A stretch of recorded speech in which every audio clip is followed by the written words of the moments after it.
your first time attending a SEPTAR meeting, or if you're a returning parent, you're very welcome.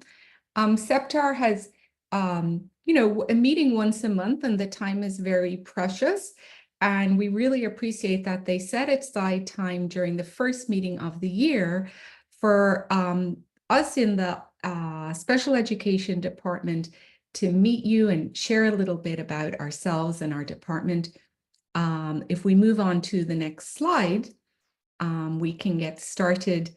Again, my name is Maeve Mulholland. I'm the director. And we actually are starting here with 3 department members who aren't at our meeting this evening. This is our clerical office support. And these are the people who are doing all the work behind the scenes and who you may actually talk to a lot, but you mightn't actually get to meet. So usually if you have a child receiving special education services, you have at least 1 or 2 IEP meetings a year, and you might see me or Jude or Rob or Bernie or Meta at those meetings. These are the people who support us in the office. So Kim Abbott has been here for many, many years. Both of her children went through the Redwood City School District system, and Kim does a lot of background work looking at our IEPs, making sure they're compliant, filing IEPs. She helps the school psychologists and speech language pathologists getting all their materials and assessments in place, ordering stuff. And she just has a lot of knowledge about our district and our department in general.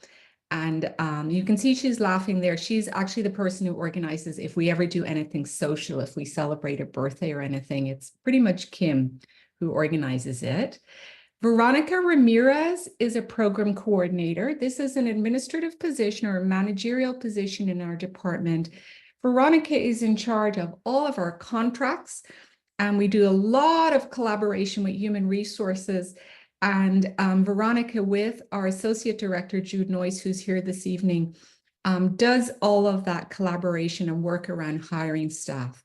Veronica is bilingual. So if you come to visit us in the district office and you are primarily a Spanish speaker, Veronica may be assisting you. And then the final person is Carla Valdevia. Carla is the newest member to our secretary team in the office. Carla is also a parent of students who attend Garfield, or one student attends Garfield Elementary. She has a little one who I think will start next year. Carla is also bilingual, and Carla supports with the transportation planning. So if you have a child who receives transportation services, she does a lot of coordination if someone from the office wants to call you, because Carla will kind of facilitate that call or follow up on messages. So we just wanted to put a face to the names of the people that you may often get through to first if you call our special education department. I believe I have the phone numbers later. I hope I do. If not, I'll have to share them after the meeting. Let's go on to the next slide. And this is really me introducing myself. So you can see here, I'm in my green. I'm originally from Ireland. And this is what I was wearing on St. Patrick's Day, probably a couple of years ago before I started in Redwood City. I feel I look 10 years younger, even though I've only been here for 3 years. This is my 3rd year at Redwood City. And a little bit about myself. I'm originally from Ireland, so I'm an immigrant. I moved to this country probably 30 years ago. In Ireland, I was a high school art teacher. When I moved to this country, I became a nanny. And one of the children I was working with had autism, and I became very interested in special education. And I got my teaching credential to be a teacher. I thought in a special day class, what we would call the Specialized Learning Center in Redwood City School District. So my background is primarily as a teacher.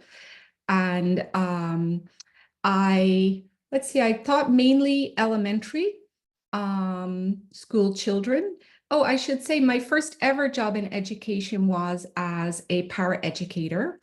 I was, sometimes we call a one-to-one. for a preschool child with autism. So I started as a paraeducator. I have a lot of respect for the paraeducators, the support staff in our classrooms, because I've been there. And, oh, momento, hay un mensaje aquí from Edna. I would like to speak with the transport for Garfield. Okay, Miss Edna, we will, if you want to send a message to me separately in the chat or put your phone number there, we'll be able to call you tomorrow. Thank you for your message. Sorry, everybody, for pausing. I really encourage you to put messages in the chat. We want to be responsive. We want to hear what you have to say this evening. I speak a little bit of Spanish, but when I have a more official meeting, I definitely need support. And I cannot thank enough our interpretation team. We have 3 district interpreters. This evening, Ms. Itzel Gloria and Ms. Nora Abu Ortiz are helping us with interpretation. Thank you both for being here. So back to me, I was a classroom teacher, and then I got a job as what we would call a program specialist or a program coordinator in San Francisco. I did that for several years. I also had my own business for several years, doing applied behavior analysis, home-based programs. I was a director of special education in the North Bay in a small school district, and then I started here 3 years ago. I've been doing this work for probably, I'm 52, so I'm going to say probably at least 20 years. And I have never been in a district where the parent community and the special education department work so well together. So my message for you this evening is, whatever is going on for you with your experience with the school district or your child's experience, we want to be the best partners that we can. And we really, I encourage you to reach out to me or anybody on the staff at any time, because we want to have that collaboration with you to support your child. So my absolute partner in crime could not do the work without the next person I'm about to introduce is Jude Noyes, the Associate Director. So anybody who knows us will know that I'm a little wound up tight. I'm a little rigid and strict in how I work. And Jude is a much more flexible, dynamic person. So we work really well together. We have a good balance. So I'm going to mute and ask Jude to share a little bit about his experience. He has extensive experience in both general education as a leader and in special education, and also as a parent. Thank you so much for that wonderful introduction, Minutes. We definitely are a team and we work well together in our whole department. And so I really appreciate, them being my second year now in the special ed department. And so I'll share a little bit about myself. And before coming into the special education department, I was the principal of Clifford School, which is a school in our district. It's an amazing TK through 8th grade school. I was there for about 8 years. And then prior to that, I was the vice principal. And then prior to that, I was a inclusion co-teacher coach. And I spent many, many years teaching special education as well. And so I've taught from discrete trial, very short time, all the way up to high school and adult education. I've taught in the separate county programs and the juvenile justice system before getting my credential, and then eventually loving it so much that I ended up getting a special ed credential. As well, I have a child who is 26 years old, who is dual diagnosis, autism, ADHD, and mental health issues and cognitive issues as well. And longtime GGRC parent, really have been through the whole system from 3 years old all the way to high school. And so I have this parent lens that gives me a unique perspective when working with, our families and our students. Um, I I know a lot of you here. I know Elena, you and I have known each other for a long time. This is my 10th year in the Redwood City School District.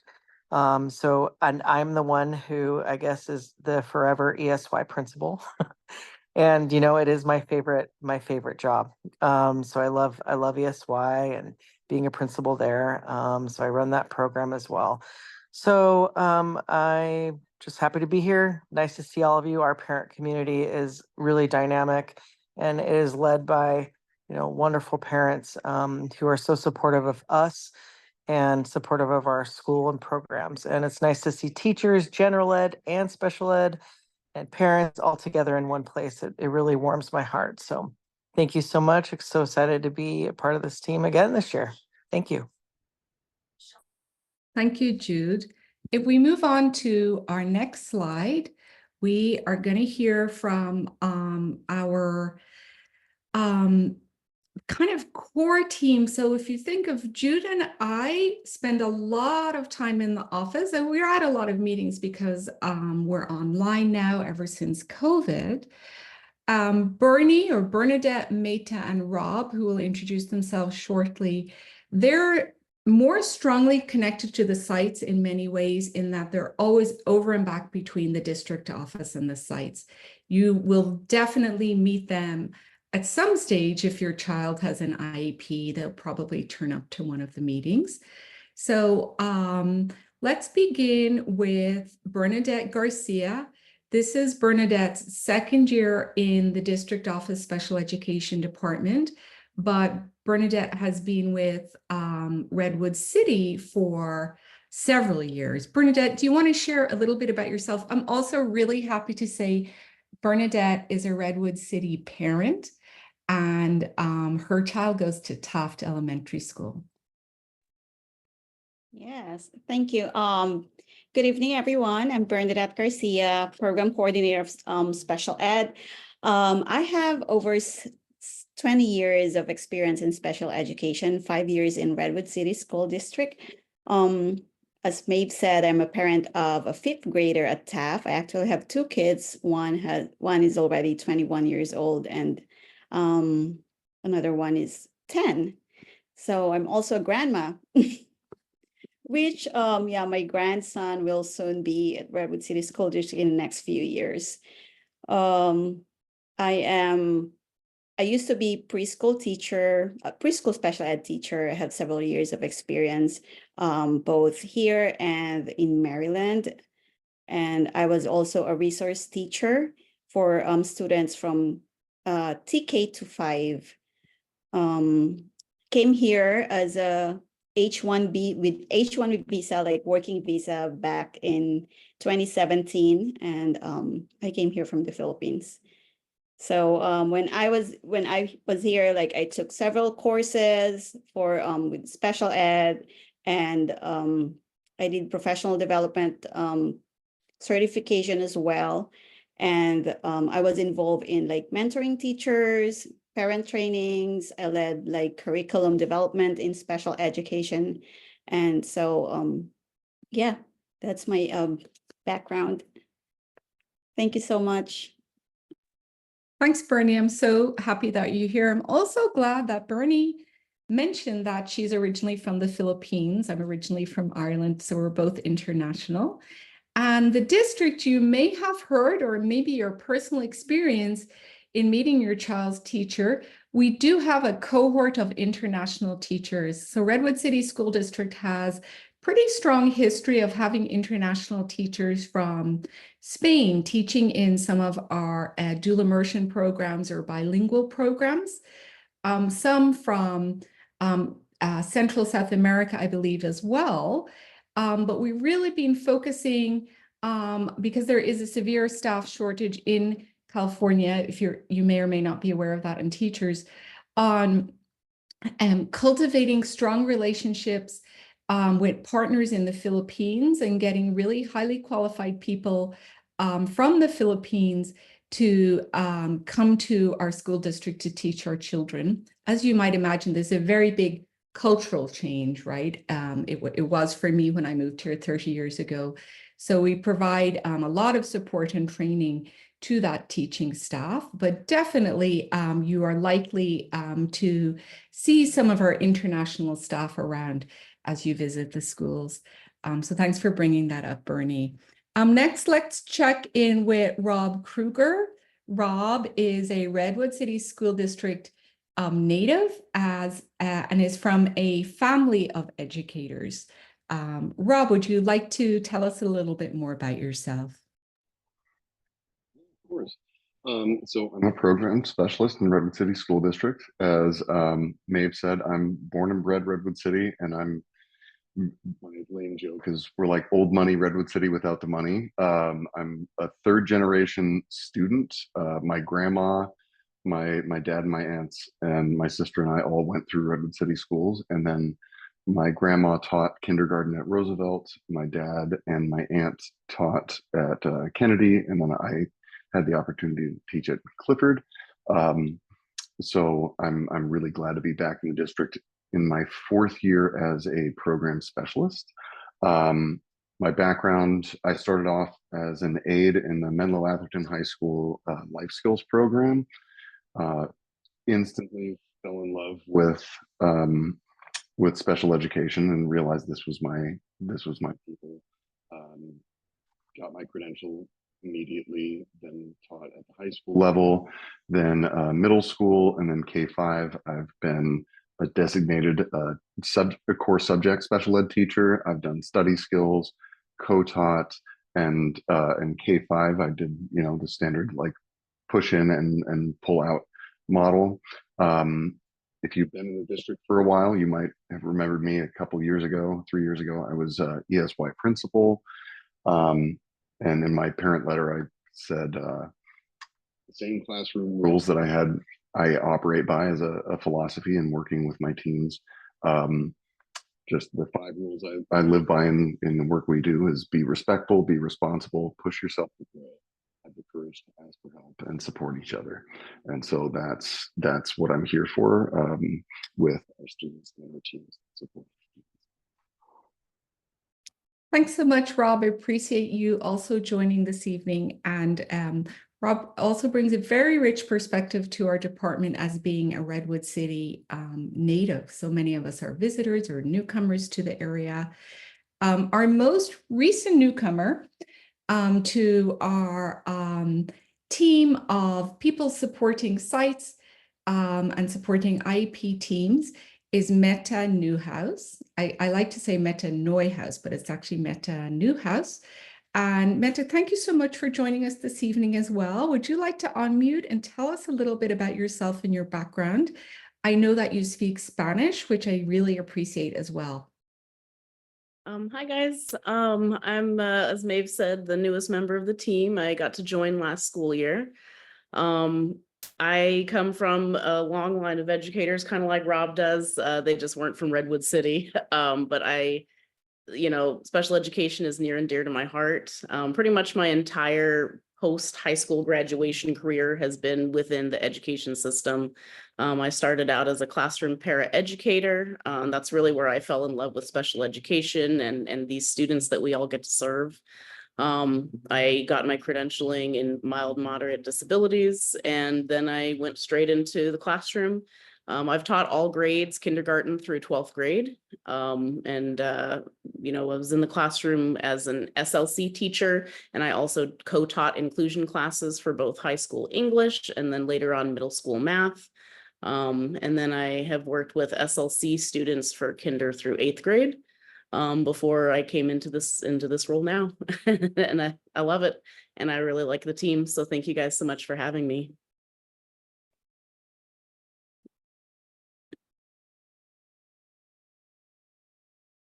Thank you, Meta. We're also so glad that you're here.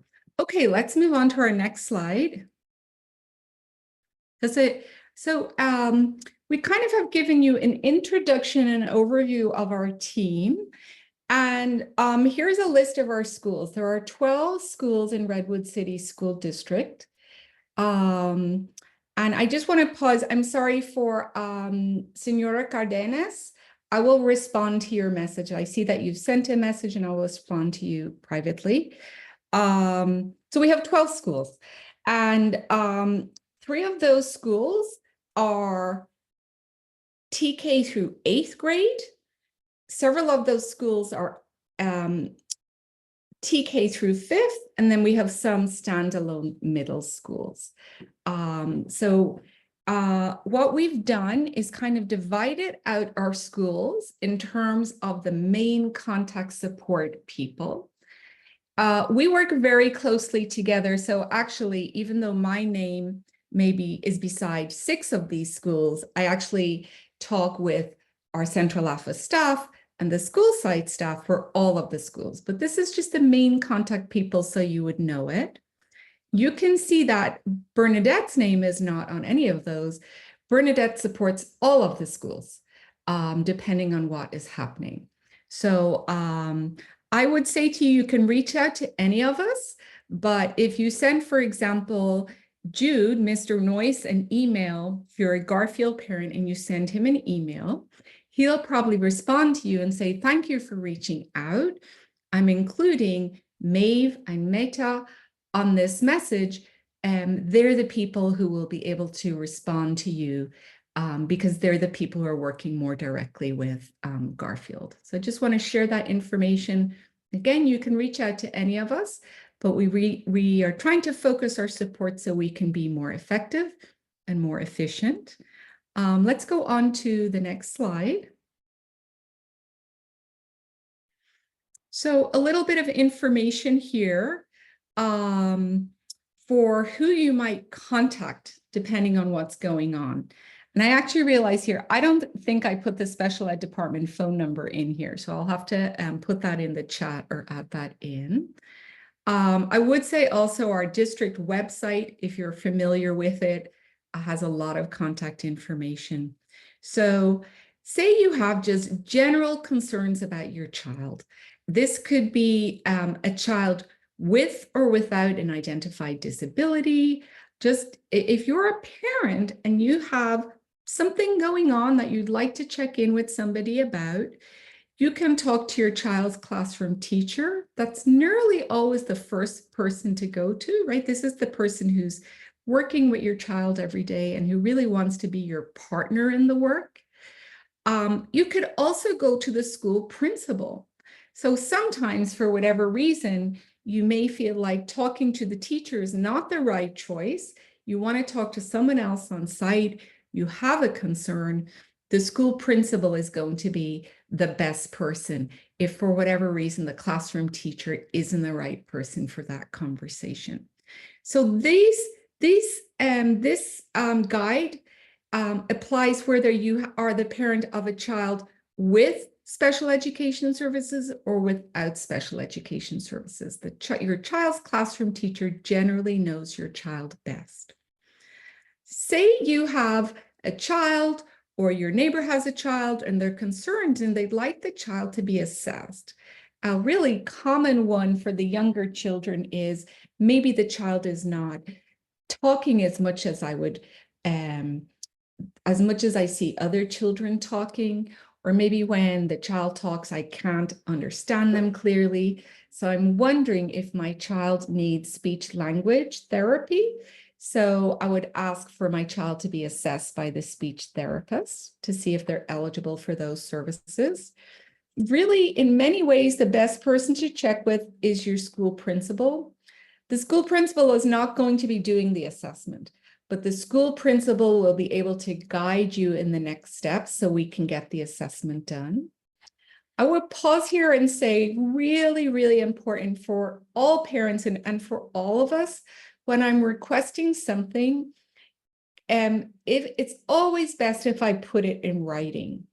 Then there's a kind of a written record of my request so it doesn't get lost, because you could imagine if I am picking up my child and I'm at the school gate and I'm picking up my 4th grader, I just got the report card, I have some concerns, there are some behavior challenges, his reading scores aren't good, I'm wondering about an assessment, and I say to the principal, hey, I want to get my child assessed, and the principal says, great, I'm going to follow up on that.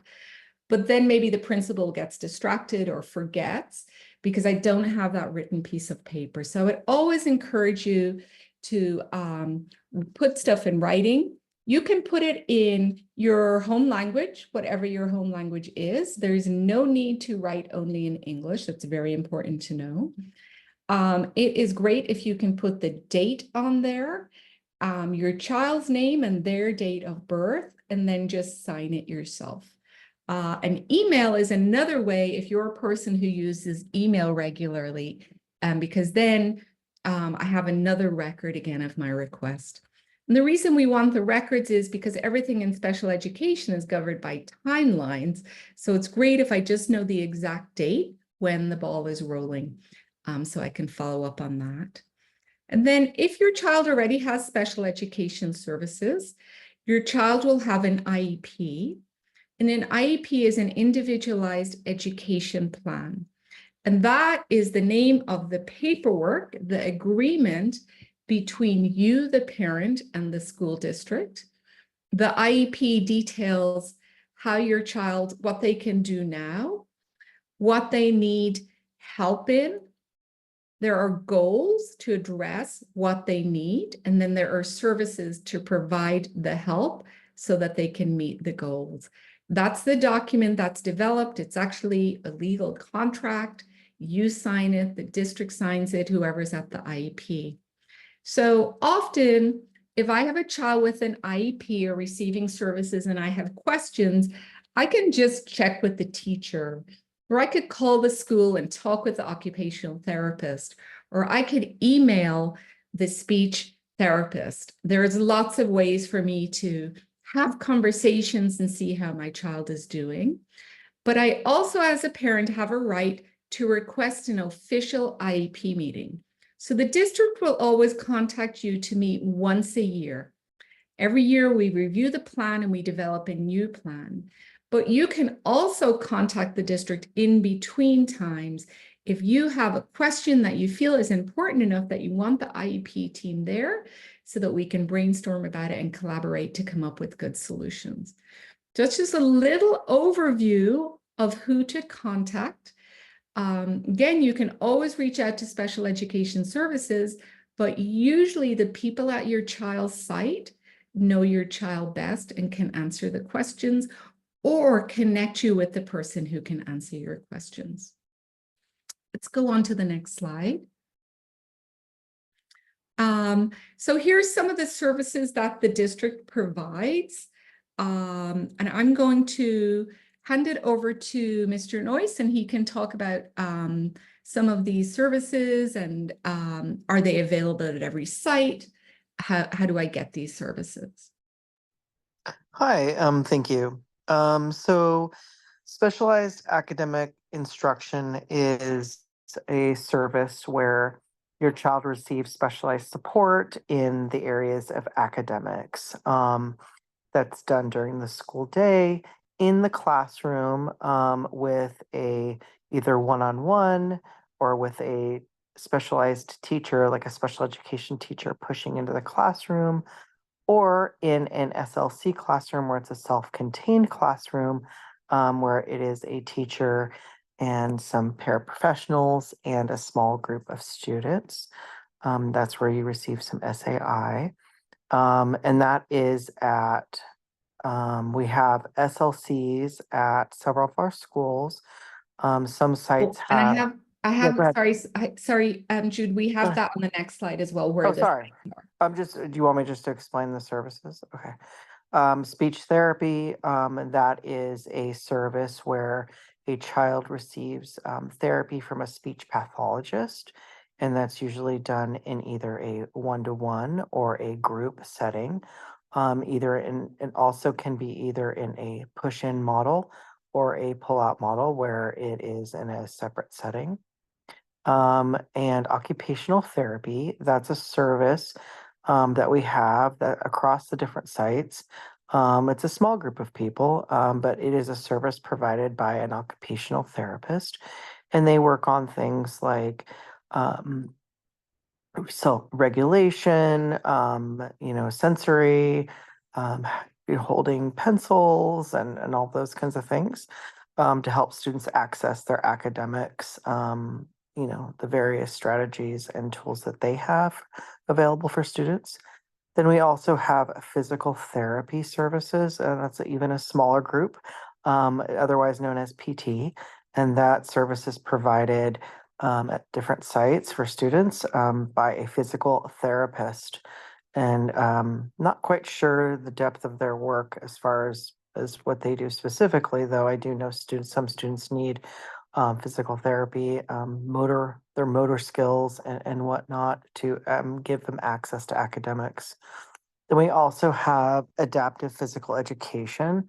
These are our PE teacher specialists who provide alternative or adaptive PE, but they do a lot of push-in and co-teaching with our general ed PE teams. And they also provide smaller group, very small group or SLC classroom PE classes as well. And then we have functional vision services, which are provided by a vision therapist, a vision teacher. And they provide, you know, consultation with the teachers on how to support our students with vision impairments, as well as some services to help the students access their academics. And then we have a deaf and hard of hearing services provided by our deaf and hard of hearing teacher. And she's new to us this year. And this service is provided to our students who have deaf and hard of hearing as a need. And this person works with the students in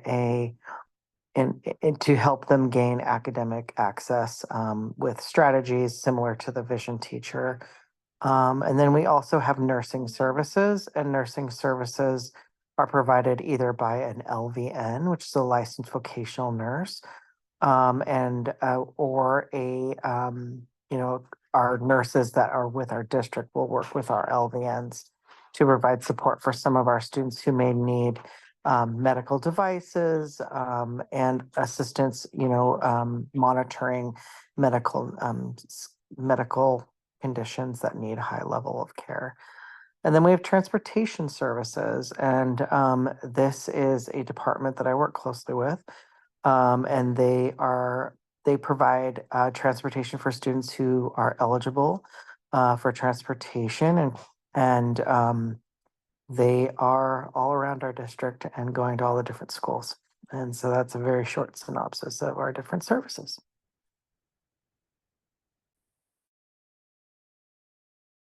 Thank you so much, Jude. So I'm not sure if it's clear, but you can see that we have a lot of services, which is really representative of what how diverse our student population is. So about 1,300 students in Redwood City School District have special education plans. So as a parent, you're not alone if you have a child with a disability. As a group of students, that group is bigger than any of our school sites, right? The group is spread across all of our school sites, but as a cohort, our students with disabilities are one of our largest groups in the district. And when we say students with disabilities, again, some children may have multiple services. Some children may just have one service. So it just really individualized for the child. And that's why it's the individual education plan, because it's really going to be specific and unique to your child and what your child needs. If we move on to the next slide, we can see a little bit about where our children are. So most of the 1,300 children are in general education for most of the day. So they're in the regular classroom. However, they've been identified with a disability and they need specialized services in order to be successful at school. And sometimes those services are push in. Often they're pull out for resource, which is special instruction from a special education teacher, usually in a small group or individual, or speech services. We see often in the lower grades, a lot of children receiving speech services. Some students are in separate classrooms. So a separate classroom setting means every student in the classroom has a special education plan. And we have currently 3 different types of separate classrooms. The Specialized Learning Center, Jude was just describing that a little bit. There's typically a teacher and a core team of 2 or 3 paraeducators. The number of students in the class varies. It could be 12 to 14 students and sometimes more students. The next Extensive Supports Learning Center classroom. The extensive support, that is really talking about the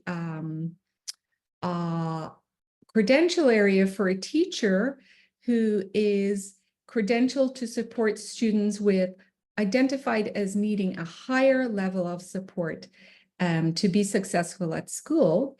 So these kinds of classrooms have a teacher, core team of a teacher, usually at least 3 paraeducators. Sometimes there are more. And we generally do not have more than 10 students in that classroom. And then we also have pre-K learning centers. So the district sees children, is responsible for children once they turn 3. Anyone who has a younger child with a disability may have received services from Regional Center. But once the child turns 3, Redwood City School District is responsible for that child. So even before kinder, we have a large group of students who we provide services to in preschool. Let's go on to the next slide. Thank you.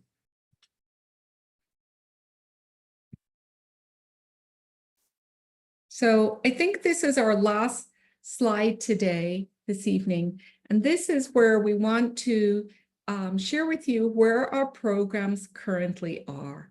So our Resource Learning Center is at every site. So all 12 school sites have this Resource Learning Center. And all of the services that we talked about before can be, nearly all of them can be provided at each site.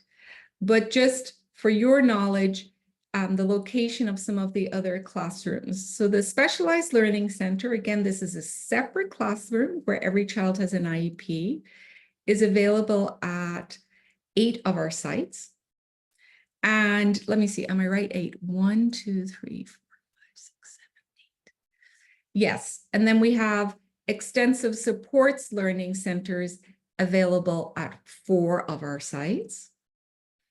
And then the Pre-K Learning Center is provided at just 4 of our sites as well. So just in case you're wondering what services your child's site provides, generally when we're providing services, we try to keep children at their neighborhood school. If the services aren't available at their neighborhood school, we'll talk to you about your child going to a different school, and we usually offer transportation services as well in that case.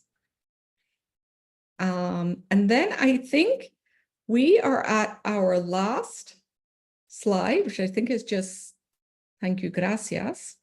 So I realized that the most important thing I didn't put there was the contact information. So I'm going to put that in the chat. What I'm going to give is 2 pieces of information. The first is the phone number for special education services. And when you call this number, you'll get through to Carla, and Carla will be able to direct your number. The second is Carla's email. If you email Carla, Carla will be able to, let me make sure I have her right email there. Yes. Carla will be able to direct your email. So if you want to take a moment to write this down, of course, if your child's already attending a school, you can always reach out to your teacher or your school site principal. But you feel like you want to direct or something more direct for special education services, go ahead and email Carla. Okay, so I see that Tyler has a question, and let me pause and ask Elena. Elena, is this a good time now to start to open it up for questions? Yeah, absolutely. I also want to share, I think after the questions, like our SEPTAR website as a resource for the parents. We have a website that you can get more information about the special education, as you know, going in depth into like the special education law, IDEA, and some inclusive education. There's some information about that, and yeah, I'll share that with you. I mean, maybe now as I'm talking. Let me just show you very quickly. Sorry. So this is our website. We also trying to update it. So you can scroll down, you can donate to raise funds for our program. We're trying to start a drama class, inclusive drama class. So here you have our meetings, you have our latest meeting information, and you have like all the meetings in the past. And then if you click up for resources, we have different resources for you to, for free, that we organized, and something about inclusive education that you can educate yourself about. And we have some books and different kind of stuff that you can explore in our website. And one more thing I want to share is our meetings sorry, I think I'm going to stop sharing again. Actually, why don't we take questions and then I'll share one more thing at the end. Sounds good. So I see that a question from Tyler. I'm going to read it out in case people are joining on their phone or a device where they can't read the question. How is the district planning on providing inclusive education opportunities for kids in special education classrooms? So thank you for your message. When we think of children in special education classrooms, that's probably the classrooms that I mentioned earlier, where every child in the classroom has a special education plan. I'm going to answer your question kind of in two parts. One is specific just to the individual child. So opportunities to spend time in general education for your individual child, or for anyone's child, if you're here representing a family, another family member or friend, are usually or best discussed by the IEP team. So that would be at the annual meeting, or you can also request a specific meeting if your child is in a separate setting and you want to your child to spend more time in general education. Request that meeting, and that's the purpose of the meeting. And the goal of the meeting is for the team to brainstorm the opportunities, what kind of support your child might need to be in general education, to make sure to have the general education teacher there so they can give their feedback and experience and let the team know what they need so that a child can be successful in their class. So that's a little bit about the individual. And the question says, how is the district? So the district planning, like a larger, what is the district vision? How are we building capacity to increase inclusive opportunities for all students with disabilities? And generally, we look at that in three ways. And any of you who have been in several meetings with me may have heard this before. So the first thing is really looking at our core belief systems. On the Redwood City School District website, I can't remember, I think it's the district vision or the district mission, talks about inclusive learning for each child as being a core value of the district. But the work that we're doing involves really looking at belief systems around where children belong and who belongs. And this is kind of for our staff, both our general education and special education staff. So we have some professional development around that and continuous conversations around that to support people to shift maybe more, maybe historical thoughts around how segregating children and really moving towards a place where we have a broader understanding of the rights of all diverse learners to spend time in general education. The second way that we would be looking at that is really returning, and these are not in order, these all work together all the time, even going to do 1, 2, 3, is really returning to the IEP and the law. So if you're familiar with your special education procedural safeguards, your special education law, there's a term called least restrictive environment. And the least restrictive environment is generally considered to be the general education classroom, the regular classroom. So the law requires that children receive services in that general education classroom to the maximum extent possible, I think is the word. So that would be another IEP team discussion, but just understanding that parents, students have a lot of rights under special education law, and the district is aware of those rights and of the requirement to consider the least restrictive environment. And we provided specific training, especially to our school psychologists around this.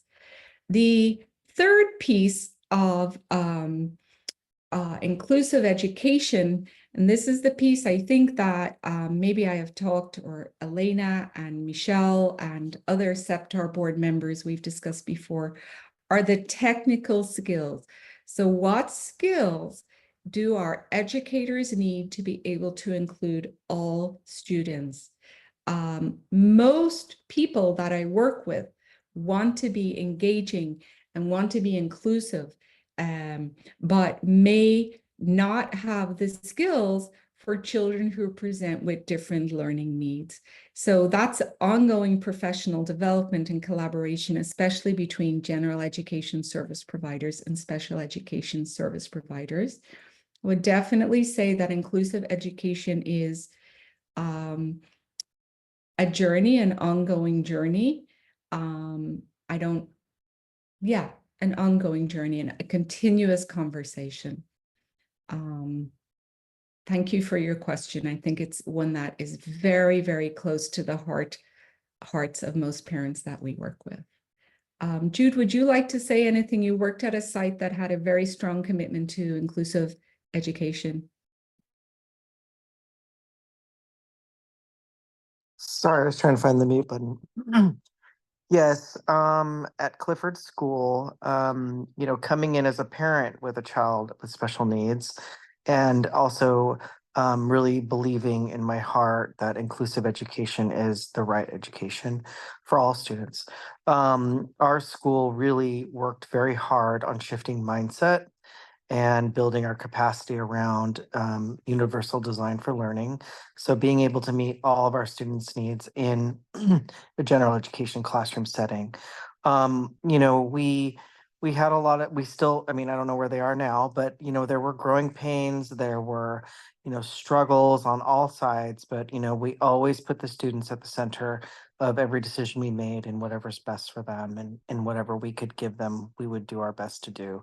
But really seeing the joy of families and students really being excited to be a part of like all the great things that the general ed classes do the same. Like, I don't want to speak for Elena, but in particular, when it was picture day, her child was in picture day with a class, the general ed class. When I was there, I made sure that that was, part of it. And it's just those little things. It's not just art and music, but it's like being a part of sharing time. It's being a part of, the morning circle. It's being a part of, the small group rotations and all those things. And, it was really a wonderful landmark for Clifford to get to. And yeah, I don't know how they're doing today, but hopefully they are still working that same way. Yeah. So Thanks, Jude. I Yeah. want to pause and just say, Senora Velez, I see your question, and we will respond to that individually. Someone will call you tomorrow. Thank you for your question. And then just to read the comments, in case anybody isn't reading the comments, Katie, who's on the board, says, thank you so much, everyone, for a wonderful introduction to special education for our students. Thank you, Katie. And Tyler says, I appreciate the answer. This is about inclusion. Look forward to working towards more opportunities for my son and his classmates. I'm sure many others on this call are concerned about how our children will adapt to the real world after their classroom experience ends. Thank you for bringing up that kind of long view, because we are kind of like a mini world before we go out to the big world. We are preparing our children for adulthood. Even the youngest child is learning skills that they'll need as an adult. So a good perspective to have. Any other questions from anybody?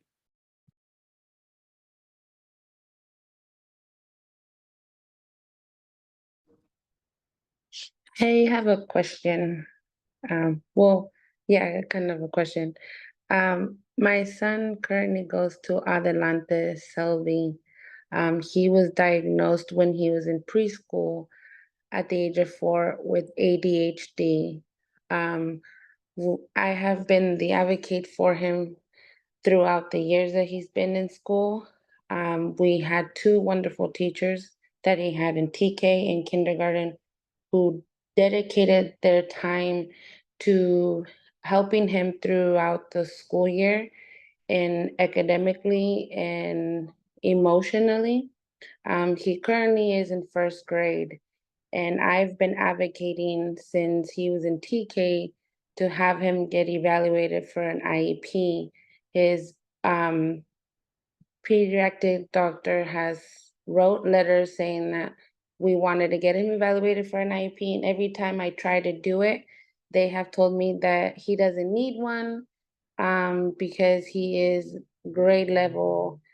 But I feel like currently the teacher that he has right now is not well in communicating, and I've been emailing her numerous times to see what has he done in class, how he's doing in school, and I also contact the person in charge to have him get evaluated, but I have not had a response or anything.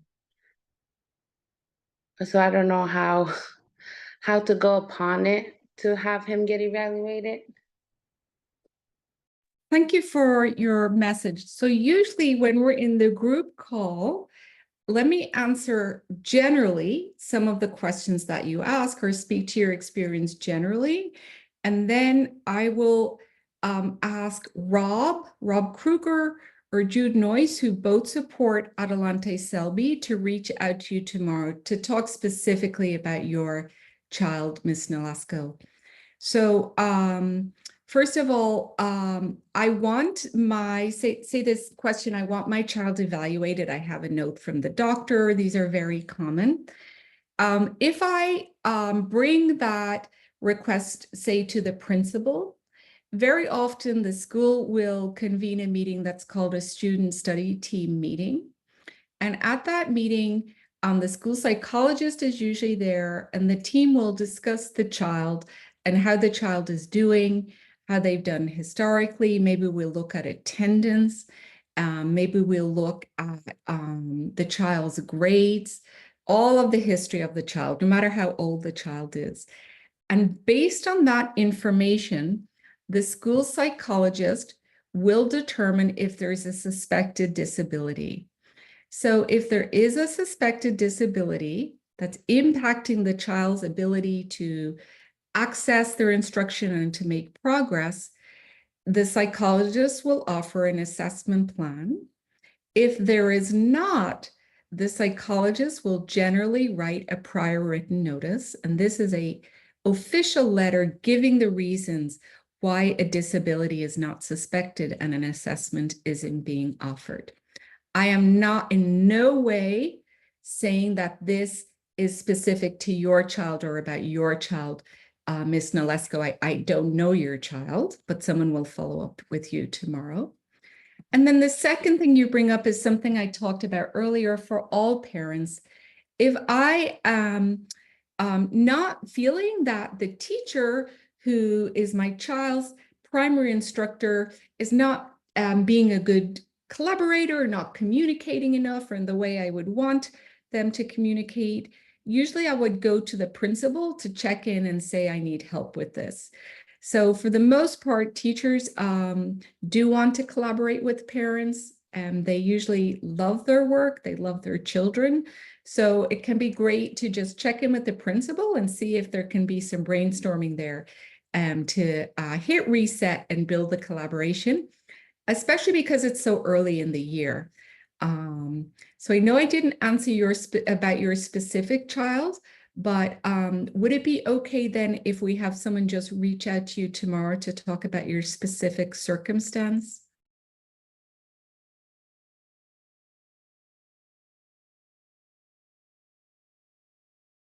And that's for Ms. Cardenas. Ms. Cardenas Nolasco, is that okay if we just answer you tomorrow? Oh yeah, that's fine, thank you. I see your chat, you answered in the chat, thank you. Rob. Sorry, I just wanted to clarify. I used to support Adelante, and now that would be Miss Maida. You're right. I'm so sorry. I always associate Rob with Adelante, but actually it's Meta and Jude who are the team supporting that site this year. Thank you for that clarification, Rob. Okay, any other questions? Maybe I see a question in the chat from Juana Velez, saying, I received a letter that my daughter's teacher is in the process of her state accreditation. What does that mean? So I texted, or I responded to her chat separately saying I'll call her tomorrow to check in about the specifics of that. But thank you for reaching out. For some people who put a message in the chat, just so everybody knows, we respond to every message, but we would usually do an individual response to the parent. Thank you for calling that out, Elena. No problem. People can also unmute if it's, you don't have full access to a chat, you can unmute and ask a question verbally.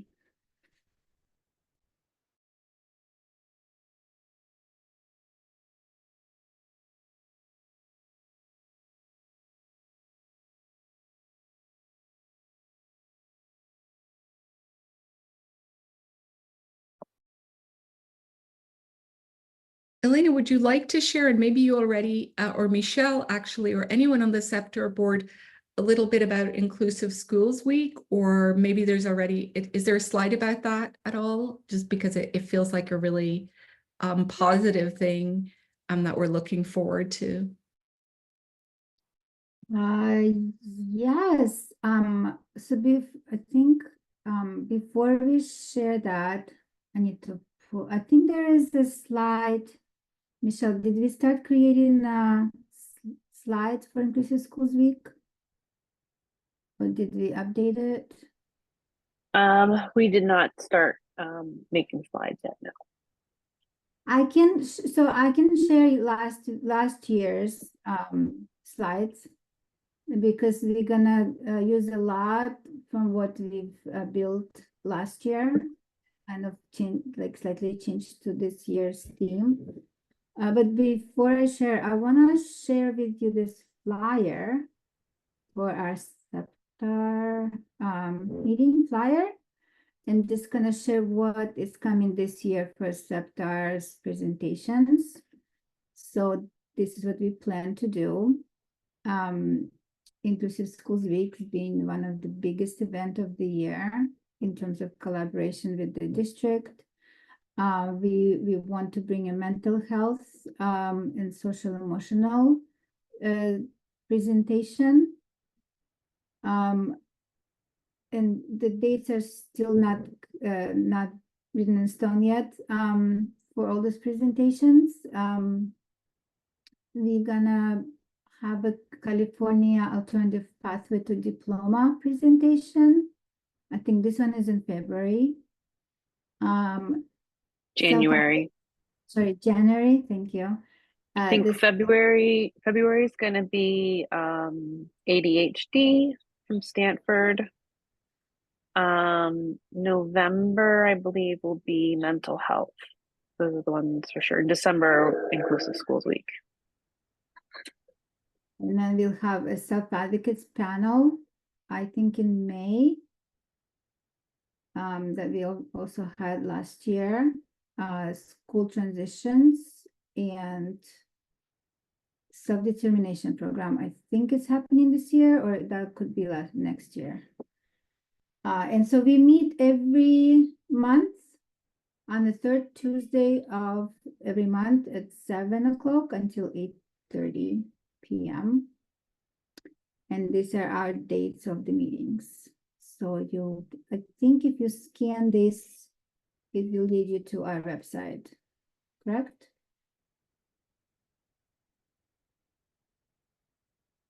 And then we have this all in Spanish too.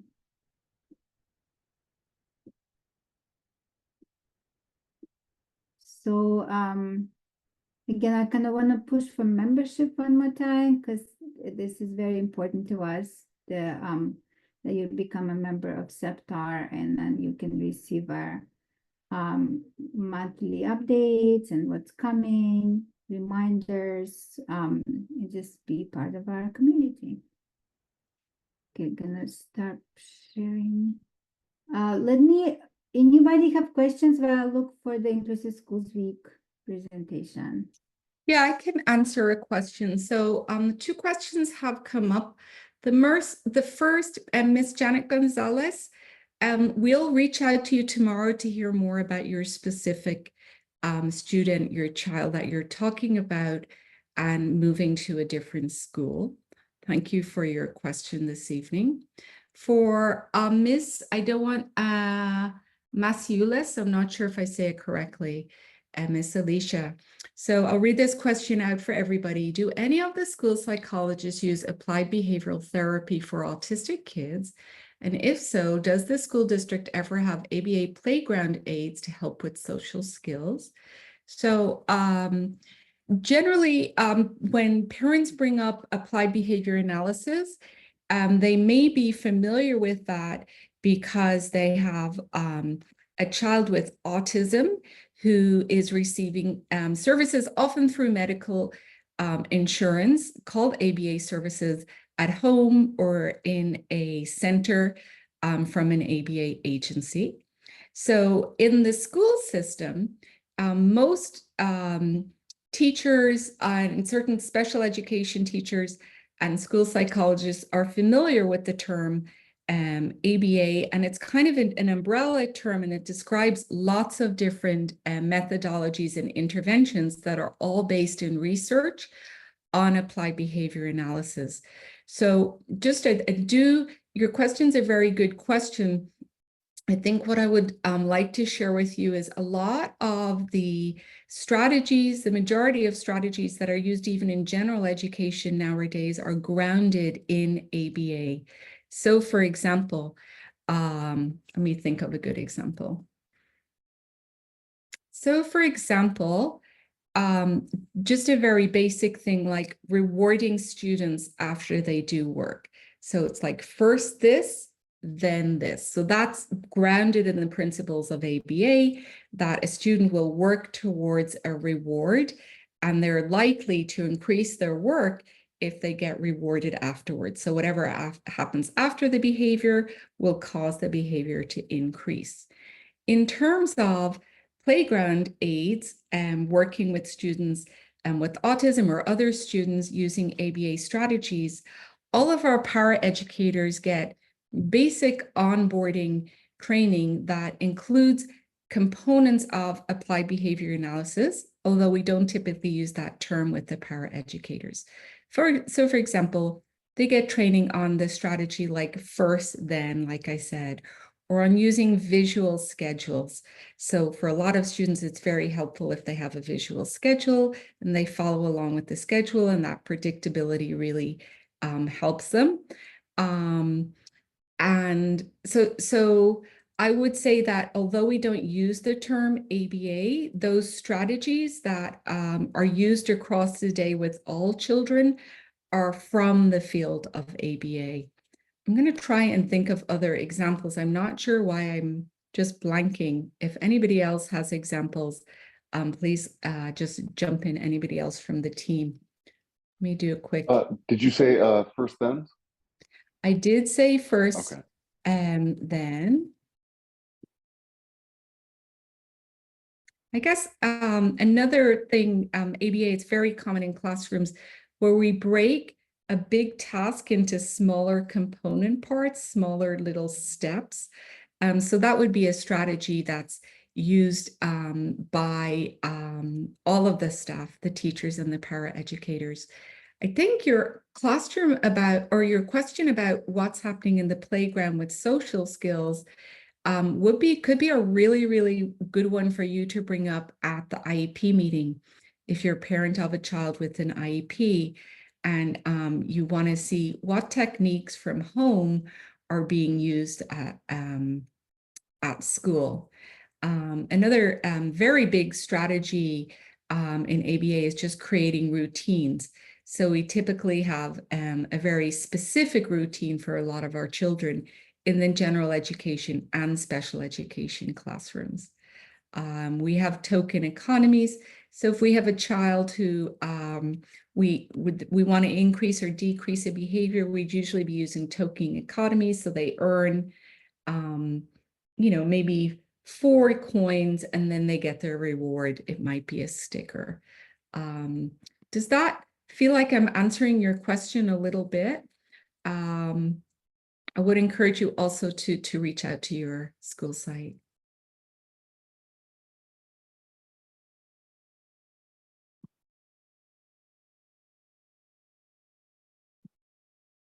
You're welcome. Thank you. Oh, also one more thing I would say, if you have a home ABA service provider, we're always open to collaborating with outside service providers. So it's a great opportunity. You could invite that person to the IEP. We just need a release of information. That person can talk to the teacher. That person can come observe at school. We have very specific guidelines for observations to protect the confidentiality of other students. But you could reach out. We could certainly schedule that because we do like whatever is happening at school to be happening at home. I have a specific example. I was in a meeting last week where the teacher is working on zones of regulation, which is a program in the classroom where children use these colored charts to kind of share and learn about emotions and how they feel. So maybe if I'm in the red zone, I'm feeling angry, and there's visuals to go with that. And we agreed during the meeting that the teacher would make a copy of those visuals to send home so that the parent and the ABA program at home would be using the same language and the same visuals.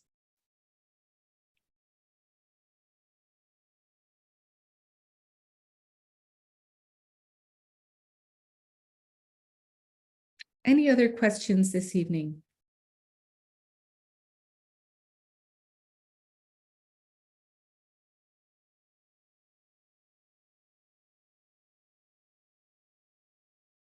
Okay, I see we're at 8:23. Alina, what should we do? Michelle, what should we do? We usually run out of time. Yeah, that's not typical for our meeting, but I found some slides that I can share about Inclusive Schools Week. To just give like an example of what we do, how we collaborate. So we, as a team, we have like just Inclusive Schools Week team that just focus on this week, and the best way we can collaborate with teachers. So we created this just Google Slides to share with all teachers in the district. This was last year's. And just a little bit what Inclusive Schools Week is, which is a national celebration. And project ideas. Some ideas is wearing different color every day. And I believe Jude created this and we stole it from him and shared with the whole district.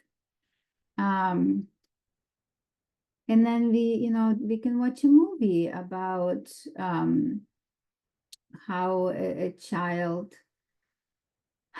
gets included in the world who doesn't know about disability as much as he does. So, and the kids can watch a movie and relate to the movie. And this specific movie doesn't have any words, so it's very easy to digest for the kids. The Special Olympics pledge, it was a poster that kids pledged and wrote their names. I believe that they pledged to inclusion and how they can be best friends to people who are different from them. Some ideas of projects that kids can do together. Different ideas, and we created some more resources for teachers to explore or use it or not use it. So we give lesson plans. We created a reading room with books that teachers can read to their classrooms and videos to watch. And these are also on our SEPTAR website. This is a presentation. And do you see this one? So this is the Inclusive Schools Network. That's how the Inclusive Schools Week started. And we can share that site with you in the chat. And there are a lot of resources that come from this website. And this year's theme is Every Voice Matters. So we will be working around this theme. And if you would like to be part of this, Inclusive Schools team collaboration, please let us know, because we always look for volunteers. I think I'm going to stop sharing. Thank you, Lena. We have another question from Ms. Velez, Juana Velez. And Ms. Velez is asking about a child being reclassified from being identified as an English learner. So Redwood City has many multilingual students. These are students who speak more than one language, or maybe learning a second language different from their home language, including our students with disabilities. The term that the state uses is not multilingual learner. That's the term the district uses. The term that the state uses, and that is in a lot of documents, is English language learner or English learner. So Ms. Velez's question says, I have heard that students can be reclassified because of their disability. So students who are identified as being an English learner take a test every year to see when they can change to being classified as fluent English proficient. And of course, that doesn't happen immediately, right? Children would be at school for several years and we see the growth and we reclassify them. And there are certain rules about reclassifying. Sometimes for a student with a disability, they're not being reclassified because of some part of their disability. And here's a specific example. One part of that assessment or that test is a reading section. So say I have a disability, maybe I have dyslexia, and it's affecting my reading skills. I may not score very high in that part of the test, even though I am fluent English proficient. So in that case, the IEP team could meet and discuss an alternative reclassification process. That's a very, very short description of what is a very detailed process. And there's lots of information that I don't know. It's not my area of specialization. However, what I would say to you, Ms. Velez, if this is something that you are interested in for your child, you can ask your teacher or ask your principal. All of our teachers receive training on how to reclassify students with disabilities, and we collaborate very closely with the multilingual learner department. So thank you for your message. It's a very, very common question.